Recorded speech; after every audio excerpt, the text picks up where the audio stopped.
Students to your virtual learning class. Let's start with your chapter Landscape of the Soul from your book Hornbill, written by Natalie Truber.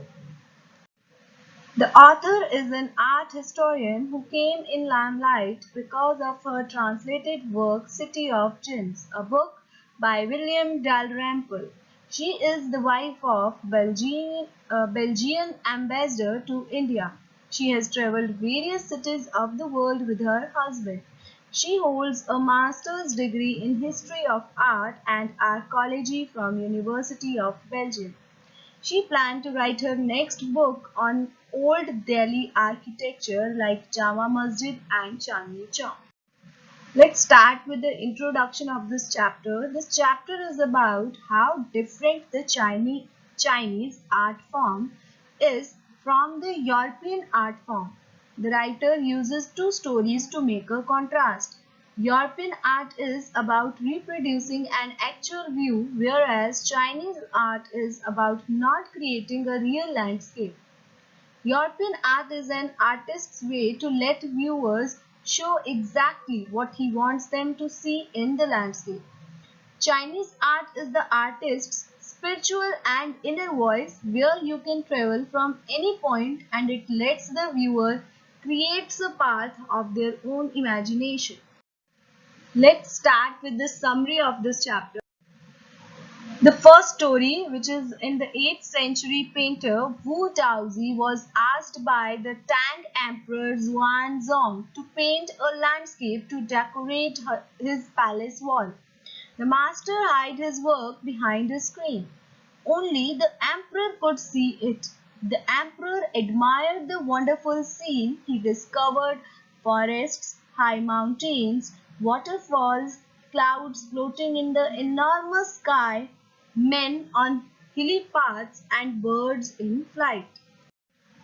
When he completed his painting, then the painter asked the king respectfully to look in a cave at the foot of the mountain which he drawn on that painting.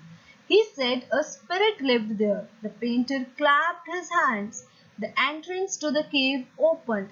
The painter remarked that the cave was very splendid from inside. He offered to show the way to His Majesty. The painter entered the cave, but the entrance closed behind him. The emperor was astonished. Before he could move or speak a word, the painting had vanished from the wall. Not a sign of Wu Daozi's brush was left. The artist was never seen again. This was his last painting. Now let's see the second story which is there in your chapter. In 15th century Antwerp, a skilled blacksmith named Quentin Metzi fell in love with the painter's daughter, the father of the girl, who would not accept a son-in-law in such a profession because he wanted that his son-in-law should be a painter. One day, Quentin went into the painter's studio secretly. He painted a fly on the master's latest painting. It was painted with the delicate realism. The painter took it for a real one and he tried to hit it away. Then he realized that it was just a painting and he took Quentin as an apprentice. Then Quentin married his beloved. He went on to become one of the most famous painters of his age. These two stories from China and Flanders illustrate what each form of art is trying to achieve. In Europe, the aim is a perfect illusionistic likeness. The Chinese emperor gets a painting painted. He appreciates its outer appearance. The artist reveals to him the true meaning of his work. A Western painting reproduces an actual view. The European painter wants the beholders to look at a particular landscape from a specific angle, that is, exactly as he saw it. The Chinese painter does not choose a single viewpoint.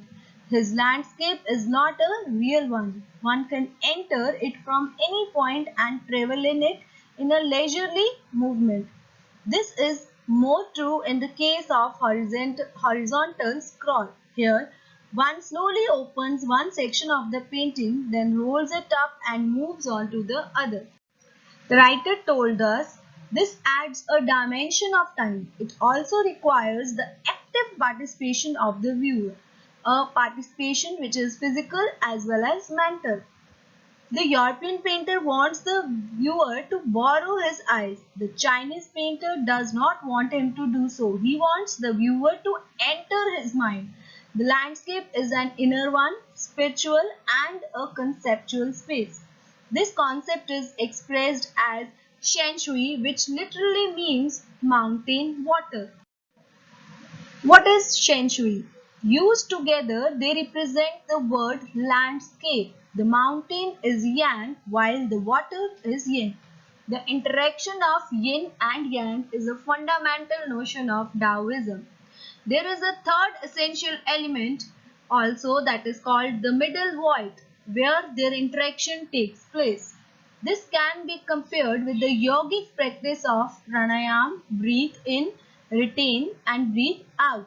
The suspension of breath is the void where meditation occurs. The middle void is essential. Nothing can happen without it, without middle void. Hence, the white unpainted space is very important in Chinese landscape. Man finds a fundamental role in this space between heaven and earth. He becomes the medium of communication between both poles of the universe. That is yin and yang. His presence is essential. He is the eye of the landscape.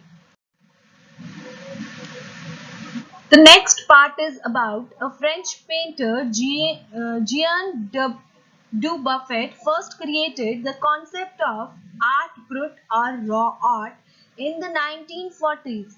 Then the art of the untrained visionary was of minority interest. The outsider art has gradually become the fastest growing area of interest in international modern art. This particular type of work is the creation of those who have no right to be artists, as they have received no formal training, yet they show talent and artistic insight. Here we have the example of outsider art. The work of 80-year-old Nek Chand is India's biggest contribution to outsider art. He has made a garden sculpted with stone and recycled material. It is known to the world today as the Rock Garden at Chandigarh. His art has been recognized as an outstanding testimony of the difference as a single man can make when he lives his dream. He had not taken any kind of formal training for this. So there we have a rock garden that is situated in our own Chandigarh. Thank you and I hope you have understood the chapter.